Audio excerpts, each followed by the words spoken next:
안녕하세요. 오늘은 공유경제 기업의 의전 두 번째 시간으로 에어비앤비에 대해서 살펴보도록 하겠습니다.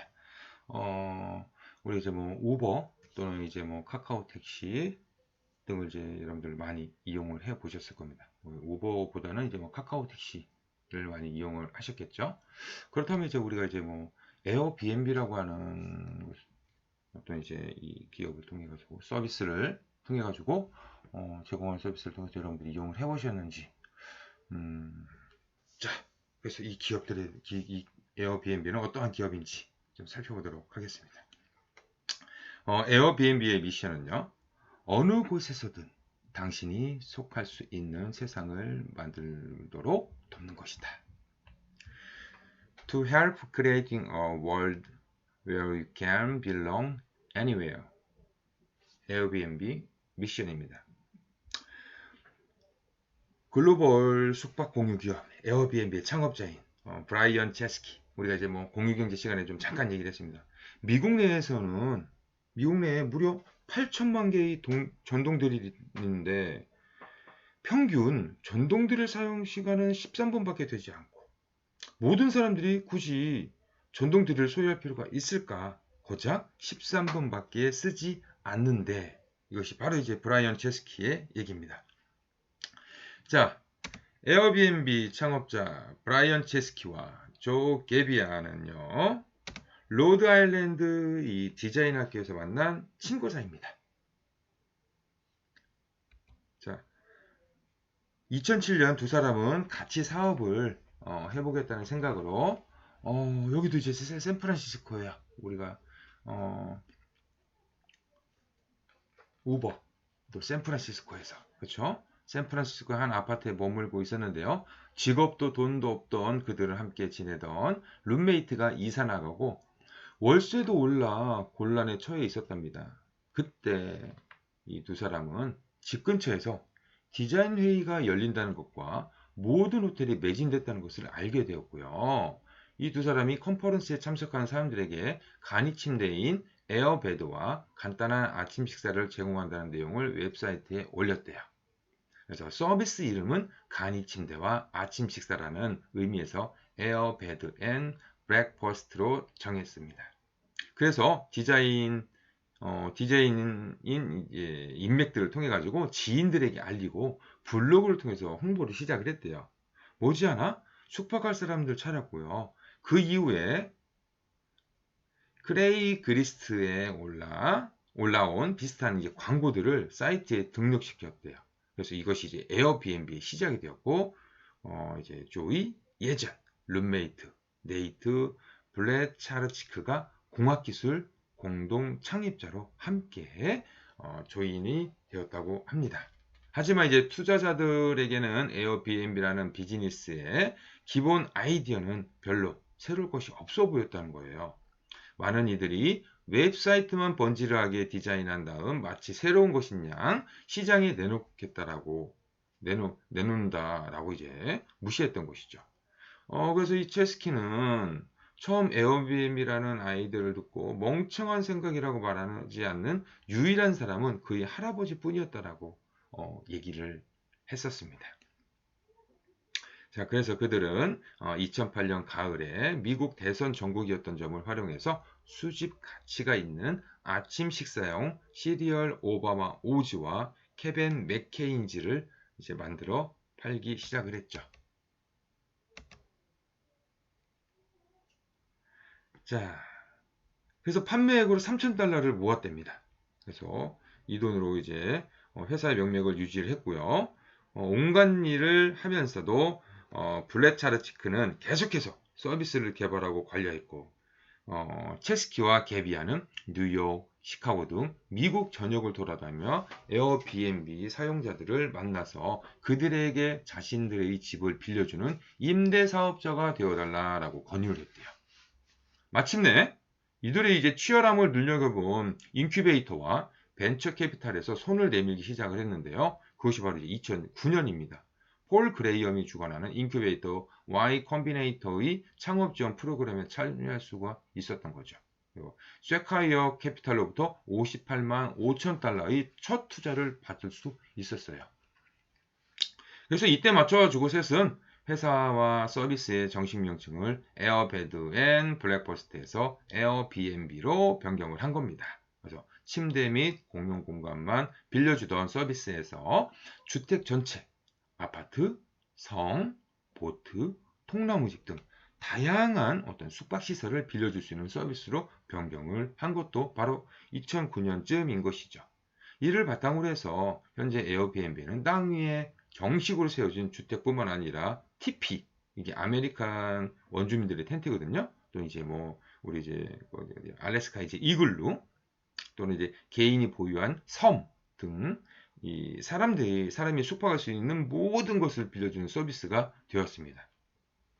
자, 그리고 현재 에어비앤비는 190여 개 나라 8만 천여 도시로 확산이 되었고요.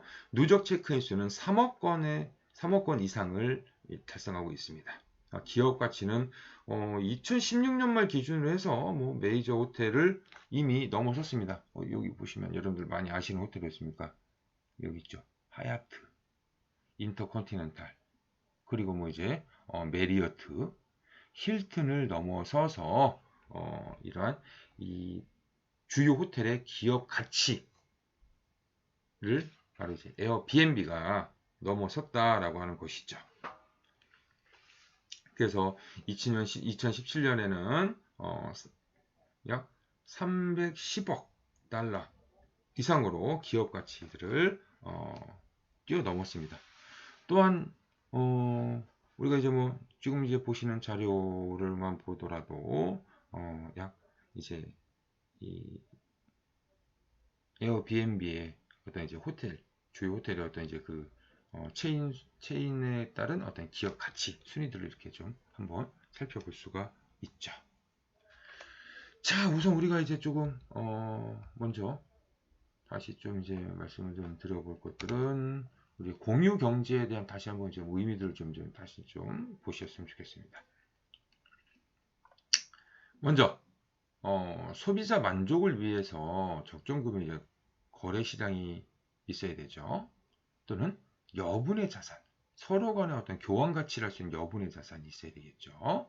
여기에 공유제라고 하는 의미에서의 서로 간의 어떤 이제 편익을 얻을 수 있다라고 하는 믿음이 서로가 공유가 되어야 됩니다. 그리고 또한 거래 당사자 간의 어떤 이제 신뢰 문제를 통해서 어떤 이제 상호 평판 시스템들.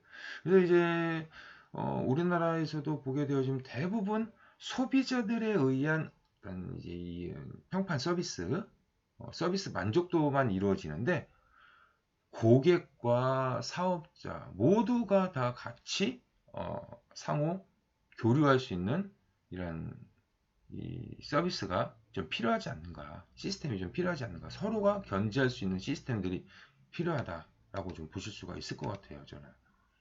우리가 이제 뭐 우버에서도 이제 잠깐 얘기를 했었습니다. 택시를 이용하는 승객에 대한 서비스, 그리고 또 택시 기사를 이제 평가하는 시스템이죠. 또 택시 기사가 또 고객을 평가하는 시스템들. 이것이 서로 어떤 상호 신뢰관계를 형성할 수 있지 않을까 좀 보여집니다. 자, 에어비앤비는 일괄적으로 제공되던 어떤 여행 상품에서 맞춤형, 현지형, 여행 수요의 증가는 증가하는 어떤 경향에 착안을 한 것이죠. 그래서 여행이라고 하는 것은 살아보는 거야. 자, 우리가 이제 이런 여행에서 가장 중요한 포인트가 뭘까요? 우선 어디서 잘 것인가라고 하는 부분이죠. 그렇죠? 그리고 맛집이죠. 맛집. 저는 이 두 가지 포인트가 딱 맞아 떨어져야 된다고 보는 겁니다. 그래서 여행은 살아보는 거야. 살아보고, 느끼고, 먹어보고, 서로가 공유하고. 그래서 온 디맨드 서비스를 제공을 하는 것이죠. 그래서 공유 플랫폼 정착에 기여를 한 겁니다. 자, 그래서 에어비앤비는 판매자로서의 소비자인 호스트와 구매자로서의 소비자인 게스트가 에어비앤비라고 하는 플랫폼을 통해서 중개되어 공간을 공유하고 이에 따라서 수익이 분배되어지는 커스터머 투 커스터머 서비스로 시스템으로 운영이 되어지는 것이죠. 자, 그래서 매일 밤 전 세계 191개국의 400만 개 이상의 에어비앤비 숙소에서 200만 명이나 되는 사람이 에어비앤비를 통해서 숙박을 한다는 거죠. 이것은 최상위 호텔 체인 5개를 합친 것보다 많은 숫자다. 엄청난 포인트입니다. 지금 우리가 보는 최상위 호텔 체인 5개를 합친 것보다 많은 숫자다. 자, 에어비앤비의 어떤 이제 성공 전략들을 한번 살펴볼 수가 있겠죠. 자, 우선 이제 요거를 이제 결제 시스템을 통해서 이러한 어떤 이제 문화를, 그래서 이제 공급자는 숙박 시설을 제공을 하고 에어비앤비는 공급자에게 대여 수익을 주고 에어비앤비는 이용자에게 차별화된 공간을 만들어 줌으로써 이용자는 에어비앤비에 대여료를 제공을 해야 된다는 것이죠. 지불을 해야 된다는 것이죠. 그래서 비즈니스 모델, 공간 자산 통해서 임대 가격을 정해주고 주요 수입원은 이제 임대에 대해서 제공자와 소비자로부터 받는 수수료, 쌍방 리뷰, 아이디 검증 시스템과 같이 신뢰도를 높이기 위한 일련의 도구들이 개발합니다. 우리나라 같은 경우에는 좀 문제가 뭐가 있냐면 임대사업자라고 하는 관점이 있어요. 그래서 집을 여러 개 임대사업을 하면서 그것을 숙박업으로 이용을 한다? 그것은 현재 우리나라에서는 불법화가 되어져 있습니다. 근데 이제 뭐 미국이라든지 유럽 같은 경우는 여름이라든지 여름 휴가죠. 특히 이제 바캉스철인 여름 휴가. 특히 이제 유럽 같은 경우는 바캉스철 하면은 뭐 거의 길게는 한 달 정도 집을 비워요. 한 달 정도 집을 비워요. 그럼 이거 한 달 정도 집을 비우면 이것을 통해서 얻을 수 있는 수익, 한마디로 내가 한 달 동안 다른 바캉스지에 가서 바캉스를 즐기고 온다.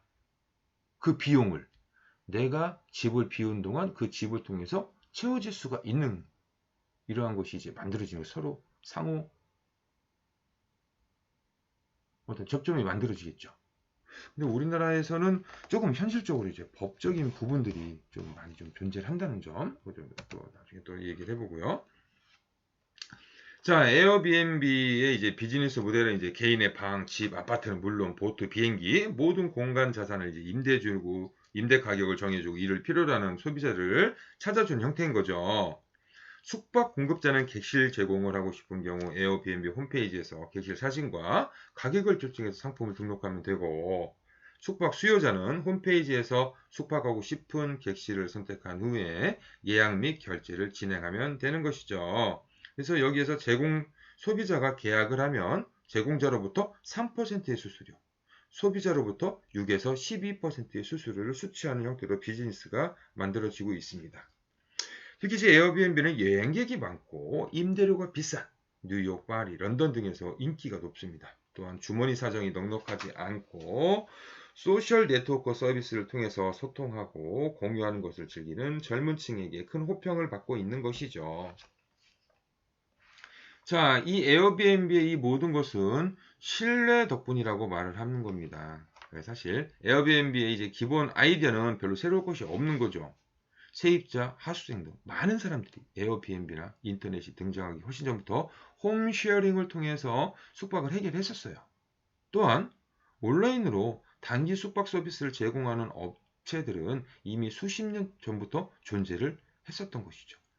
그러나 에어비앤비는 누구나 쉽고 친근하게 접근이 가능하도록 장벽을 걷어냈고 단순하게 플랫폼을 구축해서 기존의 웹사이트들과 달리 에어비앤비 숙소 리스트는 호스트의 개성을 드러내는 무대로 활용이 되는 겁니다. 이를 위해 전문 사진 촬영 서비스를 제공을 하고 검색하고 메시지를 발송하고 대금 지불이 모두 매끄럽게 독립적으로 이루어지도록 설계가 된 것이죠. 많은 사람들이 에어비앤비 기술 비즈니스가 아니라고 말하지만 에어비앤비는 실리콘밸리에서 가장 정교한 백엔드 엔지니어링 인프라를 보유하고 있고 무엇보다도 숙박을 마친 고객들과 호스트가 함께 작성할 수 있는 어떤 이제 쌍방향 리뷰라든지 아이디 검증 시스템과 같이 신뢰도를 높이는 일련의 도구들을 구축하기 위해 노력해 왔습니다.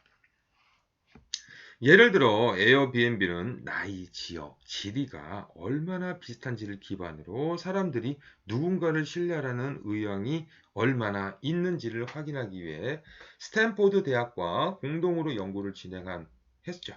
그래서 그 결과 당연히도 자신과 비슷한 사람을 선호한다는 것이었습니다. 그러나 흥미로운 것은 그 조합에 평판을 더했을 때 이 결과값인데요. 후기가 3개 이하면 별 변화가 없지만 10개 이상의 후기가 있는 경우야 높은 평판이 높은 유사성을 능가한다는 것이었습니다. 이렇게 설계된 디자인이 실제로 우리가 가진 뿌리 깊은 편견을 극복을 하게 만드는 것인 것이죠. 그 외에도 빈칸 크기와 예시 질문을 이용한 신뢰 구축에 필요한 적당한 양의 정보를 제공을 유도한 것과 같이 단순해 보이는 부분과 신뢰를 위해 디자인을 지속적으로 변화를 주고 있습니다. 그래서 신용카드 결제 대행, 사전 신분 조회 의무화, 객실 제공자에 대한 100만 달러 한도의 보험 가입 등의 조치를 취해서 어떤 이제 금전적인 피해를 방지하고 상호 신뢰를 구축할 수 있는 기본적인 시스템을 마련을 한 것이죠. 또한 임대 계약 전에 사전 연락하는 것을 권고하고 객실 이용 수칙에 대해 서로 합의함으로써 호스트와 이용자 간의 의견 차이와 그에 따른 불만 발생을 막는 장치도 고안했습니다. 하지만 이러한 노력에도 불구하고 서로 모르는 사람들 연결시키는 과정에서 의도하지 않은 부작용도 이제 나타나겠죠. 각종 폭력 사태와 호스트의 크고 작은 실책 등으로 인한 불평과 사고, 그리고 인종차별적인 문제까지 벌어지는 겁니다. 온라인상에서 사람들을 연결시키는 오픈마켓 플레이스를 구축하면 실제 우리 사회의 모습이 플랫폼에 그대로 투영되기 때문에 나타나는 현상이다라고 보는 것이죠. 에어비앤비는 플랫폼을 이용하는 사람들이 친절하리라는 가정하에 브랜드를 구축을 했고 그렇게 믿었지만 모든 사람들이 그렇지 않죠. 문제가 생긴 경우 전체 숙박의 1%도 되지 않지만 그로 인한 파장은 그 이상이라는 거죠. 그래서 창업자 존은 이러한 문제들이 에어비앤비를 끊임없이 개선하게 만드는 가장 강력한 동기다라고 말하고 있습니다. 그래서 예를 들어 인종차별 사건들은 에어비앤비의 인종차별 금지 정책 We Accept 이라는 어떤 슬로건을 내걸고 이런 광고를 통해서 변화를 만들어내고 있습니다. 자, 우선 이제 뭐 에어비앤비의 어떤 기업 문화를 좀 잠깐만 좀 설명을 좀 드릴게요. 에어비앤비는 이제 창업자 배경과 이제 어떤 이제 사업 자체에 그래서 나는 어떤 에너지가 이제 기업 문화를 만든다고 이제 보고 있습니다. 그래서 체스키 CEO는 산업 디자인을 전공을 했는데요. 이것을 통해서 굉장히 창의적인 곳으로 만드는 창의적인 곳이 된 것이 바로 이제 에어비앤비다. 그래서 여러 사람과 협업해서 결과물을 내는 스튜디오 컬처라고 좀 표현합니다. 스튜디오 컬처. 스튜디오 컬처. 에어비앤비의 기업 문화. 그래서 에어비앤비의 기업 문화는 바로 스튜디오 컬처라고 하는 것이죠. 그래서 에너지도 기업 문화에 영향을 주고 에어비앤비는 낯선 사람들을 따뜻하게 맞이하고 환대하는 서비스를 제공하기 때문에 비즈니스 브랜드 자체가 내뿜은 밝은 에너지. 그래서 이래서 예술과 기술의 결합.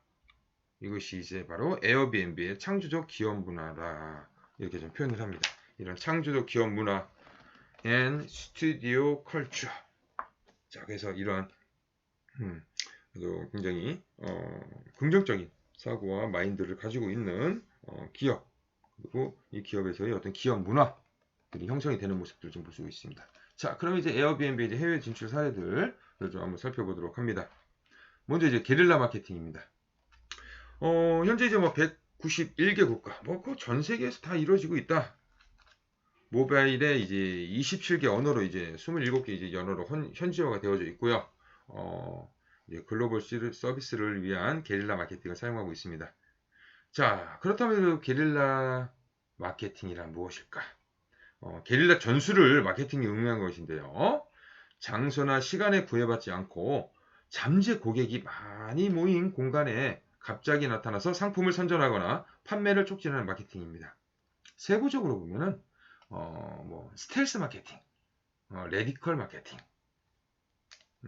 또 엠부시 마케팅 등도 모두 이제 게릴라 마케팅의 이제 일환입니다. 자, 스텔스 마케팅은 마치 이제 레이더에 포착되지 않은 스텔스기처럼요. 소비자의 생활 속에 파고 들어가지고 그들이 알아채지 못하는 사이에 제품을 홍보하는 기법입니다. 예를 들면은 이런 거예요. 스텔스 마케팅. 지하철 안에서 홍보요원들이 제품에 관한 이야기를 자연스럽게 나눔으로써 듣는 사람들로 하여금 은연중에 구매 욕구를 일으키도록 하는 방식입니다. 자, 레디컬 마케팅. 일반적인 시장 조사에 의존하지 않고요. 고객들이 있는 현장에 뛰어들어서 연대감을 구축함으로써 장기적인 효과를 노리는 전략입니다. 자, 그러면 이제 MVC 마케팅. 게릴라의 매복 공격을 활용한 것인데요. 예를 들면은 어떤 이벤트와 관련해서 공식적으로는 권리가 없지만 교묘하게 규제를 피해서 마치 공식 스폰서인 것처럼 포장하면서 성공을 올리는 기법을 의미합니다. 자, 그래서 이렇게 이제 5가지 정도가 나옵니다. 투톡 휴먼스, 확장하려고 하는 어떤 이제 지역의 이제 직원을 파견해서 직접 현지인들을 만나서 문화를 이해하고 제품을 이해시키고 피드백을 받는 겁니다. 그래서 얼리 어답터들이 친구들을 초대를 해가지고 에어비앤비 현지 이벤트에 참여하도록 하는 것이죠. 그래서 이제 이 모임에 참가한 현지인들과 지속적으로 연락을 취하는 관계.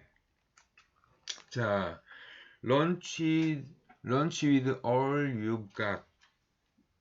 버스나 자전거 등에 로고를 붙이고 파티, 스턴트 등을 통해서 다양하게 시선을 끄는 전략을 의미합니다. Find influencer among your users.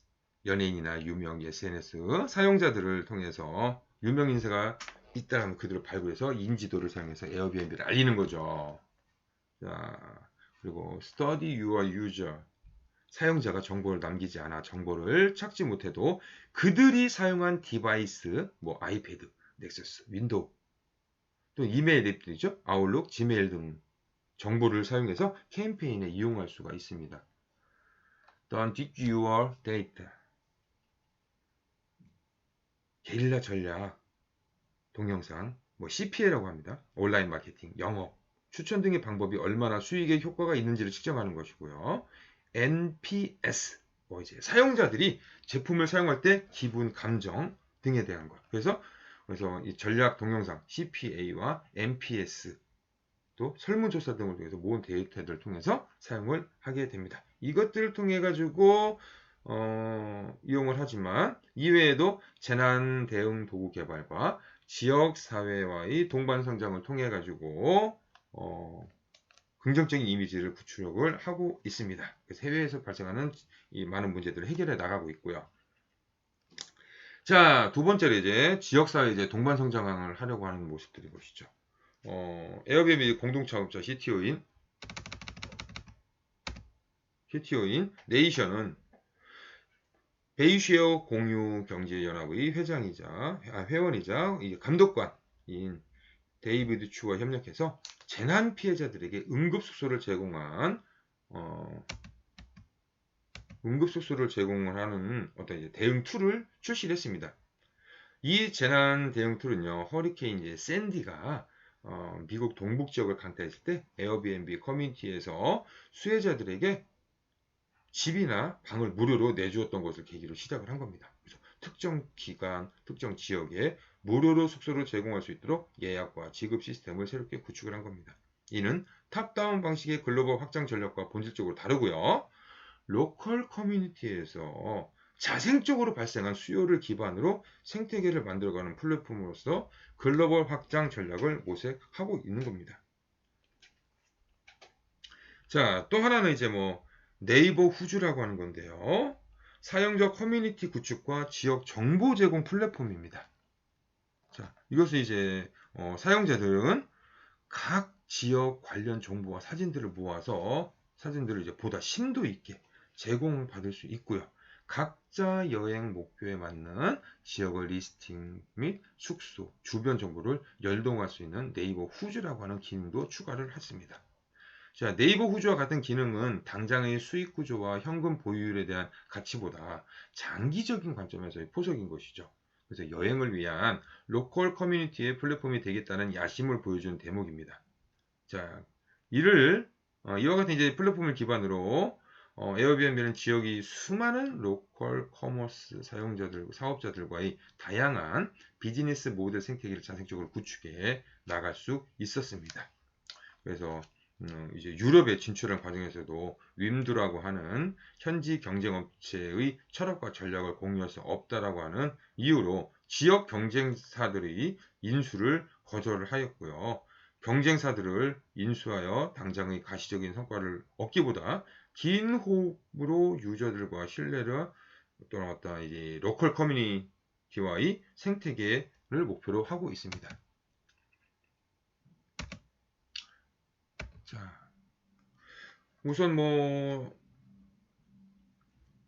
에어비앤비에 대한 얘기들을 좀 많이 해봤는데, 자, 우리 뭐 대만에 대한 얘기를 좀 잠깐 해볼까요? 대만. 에어비앤비는 이제 뭐 대만 동쪽 해안 지역을 이제 국제적인 관광지로 이제 만들어서 관광 수입 증가를 해안 지역 주민들에게 새로운 기회를 제공한다는 목표로 대만 정부와 적극적으로 협력을 하고 있습니다.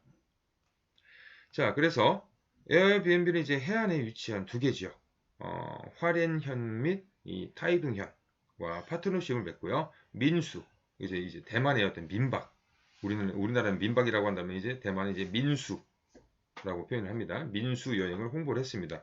예, 특히 이제 화롄 여행협회 회장은 화롄 관광을 홍보한 에어비앤비의 노력을 취하면서 대부분의 온라인 여행사는 화롄의 호텔과 민수의 요금을 내리라고 하거나 수수료를 올리겠다고 한다. 에어비앤비는 전혀 다르다. 비전을 가지고 있다. 화롄의 관광산업과 민수 운영자들은 에어비앤비가 화롄과 타이 등의 마케팅 자원을 기꺼이 투자하고 전 세계 여행자들에게 아름다운 동해안을 알리는 것에 대해서 진심으로 고맙게 생각한다. 이렇게 이제 화롄 여행협회 회장이 이제 이렇게 얘기를 했다고 하는데요.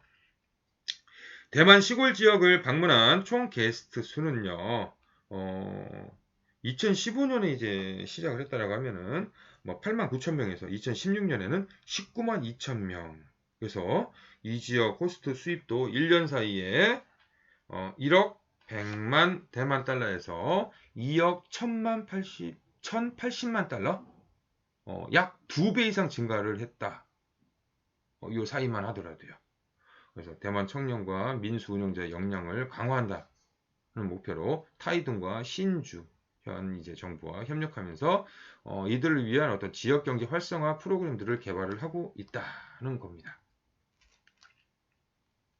자, 인도. 인도하면 이제 여성이 자신과 아이들의 생계를 책임질 수 있는 기회가 극히 제한적인 인도의 시골에서는요. 홈쉐어링이 어떤 생계의 수단이 되고 있답니다. 2016년 말에 인도 자영업 여성 연합인 SEWA와 이제 파일럿 프로젝트를 정식으로 시행한 결과 6개월 만에 홈쉐어링을 통해서요. 시골 여성의 경제적 권익 성장을 이루는 데 상당히 진전을 봤다라고 합니다. 주로 인도의 시골에 사는 200만 명이 자영업 여성을 대표가 바로 이제 SEWA인데요. 이러한 이제 여성들의 어떤 경제적인 권익 신장에 중점을 둔 파트너십을 시도한 최초의 프로젝트였고, 이를 계기로 전 세계 다른 지역에서도 적용을 하려고 하는 계획을 가지고 시행을 하고 있다라고 합니다. 또 하나는 뭐지? 언어 장벽과 이제 기술과 금융에 대한 이제 낮은 지식 수준인데요. 이를 통해서 홈쉐어링 확대에 장애 요인이 되는 어떤 결제 절차에 대해서 SEWA 호스트와 함께 대안을 마련을 했습니다. 그래서 인도의 단체에서 세금을 납부할 때 사용하는 신탁용 납세자 번호를 받으려면 에어비앤비 결제 절차를 수정을 해야 했는데요. 에어비앤비가 인도에 홈쉐어링을 도입한 초기에 이 납세자 번호와 같은 문제로 어려움을 겪었는데 지금은 여행자의 이제 이익을 더 많은 사람과 지역 사회에 공유할 수 있도록 점차 해결책을 찾아가고 있답니다. 브라질 같은 경우에는요, 세계 최대의 규모의 우림 습지대 폭포와 멋진 자연 자원을 활용한 생태 관광에 초점을 두고 있죠. 에어비앤비는 유명한 이과수 폭포를 포함한 카타라타스 그룹이 관리하는 공원에 대한 여행을 홍보하고 여행의 편의를 도울 수 있도록 카타라타스 그룹과 파트너십을 맺었습니다. 자, 2015년에 처음 시작이 되는데요. 당시 처음으로 개최되는 세계 원주민 경기대회에 대비해서 신생도시 팔마스와 주변 지역의 숙박시설을 확충하기에 노력을 했습니다. 또한 브라질에서는 국제적으로 통용되는 신용카드가 이 신용카드에다가 사용 비율이 낮기 때문에 현지 신용카드, 브라질 레알을 사용하는 현지 신용카드 그리고 할부, 볼레토 방카리오를 결제 수단으로 허용을 했습니다. 그래서 볼레토 방카리오는요, 현지 은행, 복권 판매점, 우체국에서 지불할 수 있는 암호화된 은행 결제 형태입니다. 그래서 에어비앤비는 사람들이 돈을 버는 방식에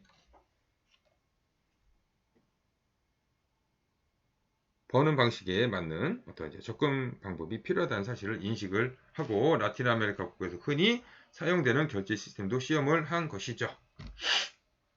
자, 우리나라에서도 에어비앤비는 2013년에 진출했습니다. 그래서 보수적인 성향 때문에 한국에 대한 어떤 이제 진출에 우려에도 불구하고요. 진출 3년 만에 2016년에 이용자 수가 100만 명을 넘어섰습니다. 그래서 특히 평창올림픽 기간에 2017년 11월, 2018년 요 공식 서포터와 협약을 체결해가지고 올림픽 기간 동안 관광객들을 위해서 관광지역, 강원 지역의 숙박시설을 늘리고 관광객들에게 강원 지역의 문화와 매력을 적극적으로 홍보를 했습니다. 그래서 3주 동안 강원 지역의 에어비앤비 호스트가 맞은 관광객이 이제 15,000명에 달했다는 것이죠.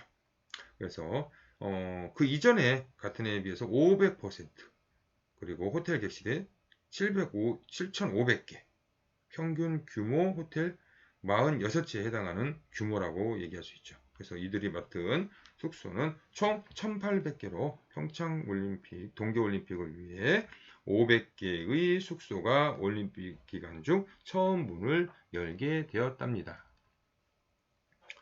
자, 이러한 이제 에어비앤비는 급속도로 성장을 하고 있지만 세계 각국에서 사회적인 마찰들을 빚고 있습니다. 이에 대해 체스키는 새로운 아이디어가 시작될 때는 언제나 불확실성과 불명예가 생기기 마련입니다. 전 세계를 상대로 하지만 동시에 지역적인 문제도 고려해야 하죠. 각국에서 생기는 규제와 마찰은 정부와 파트너십을 맺어 풀어갈 것입니다. 공공의 안전을 위험에 빠뜨리지 않는 한 에어비앤비는 지역 경제를 부유하게 만들 수 있다고 믿습니다. 정부가 에어비앤비를 금지한다면 전 세계 시장에서 일어나는 소비가 다른 곳으로 옮겨갈 뿐입니다. 물론 각 나라의 세금 문제에 대해서는 충실히 현지의 법규에 따른 의무를 다할 거다. 이제 체스키가 발표한 내용입니다. 자, 에어비앤비의 문제점들도 분명히 존재를 하고 있죠.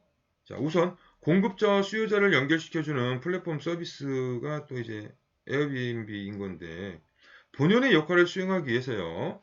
자체적인 장치를 마련해 두고 있지만 그럼에도 불구하고 피해 사례가 적지 않게 발생하고 있습니다. 특히 이제 금전적인 문제나 문제 발생에 대한 책임 전가뿐만 아니라 성범죄, 인종차별의 대상이 되기도 하는 것이죠. 2015년에 났었던인데요. 2015년에 에어비앤비는 러시아의 스마트홈 스타트업인 랩카를 인수했대요. 여기에 사물 인터넷 기술을 도입해서 안전 시스템 구축 및 숙소 점검 등에 사용하고자 한 것인데요. 이 밖에도 강제사항은 아니지만 호스트가 소화기나 화재 감지기 등의 안전시설을 갖추고 있는지 표시하거나 필요시 본사 측에 신청을 하면은 구급상자나 소화기를 보내주기도 한답니다. 이러한 사례들은 에어비앤비가 소비자들에게 신뢰와 안정성을 높이기 위한 노력을 할 수 있음을 보여주고 있고요. 확장성이 이제 장점인 플랫폼 체계에서 국경 간 장벽이 존재하거나 수평적인 소통이 불가능한 부분들이 가지는 한계는 퍼스트 무버로서 에어비앤비에게 신뢰성에 대한 도전적인 이슈가 될 것입니다. 이제는 글로벌 ICT 비즈니스로 성장하고 있는 우리 이제 공유 플랫폼에 대해서 자율성과 책임이 어디까지 부여가 되어야 하는지 대중적인 논의가 되어지고 있는 시점이다. 자, 그래서 에어비앤비에 대한 얘기까지 오늘도 해보았습니다. 자, 오늘도 수고 많으셨습니다.